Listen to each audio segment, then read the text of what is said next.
এখান থেকে আমি 20 গুণটা সিলেক্ট করে নিতেছি, ঠিক আছে। এখান থেকে আমি 20 গুণটা স্টার্টে ক্লিক করে দিব।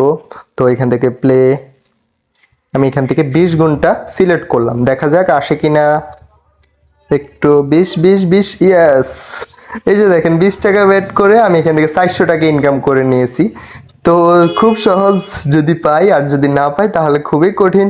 তো এই যে দেখেন 20 টাকা দিয়ে আমি এখান থেকে 400 টাকা ইনভেস্ট করে নিলাম। তো উইনার 400 টাকা উইন করে নিলাম। তো খুব সহজভাবে অনেক অনেক অনেক অনেক সাইট আছে, আপনি এখান থেকে এটা বেট করে টাকা ইনকাম করতে পারেন, ঠিক আছে। তার মধ্যে প্লেন ক্র্যাশ এবং কি যে চরকিটা আছে স্পিন, আমরা যেটাকে বুঝি স্পিনে টাকা ইনকাম করা খুবই সহজ। আপনি চাইলে কয়েকটা স্পিনে আপনি এটা ইনভেস্ট করতে পারেন। তো এটা 20 গুণ, 7 গুণ, 10 গুণ দিবে। তো ধন্যবাদ, ভিডিওটা আজকে এতটুকুই। নেক্সট ভিডিও কি দিয়ে আপলোড করব অবশ্যই জানাবেন। তো যারা আমার চ্যানেল নতুন, অবশ্যই চ্যানেলটা সাবস্ক্রাইব করে পাশেই থাকবেন।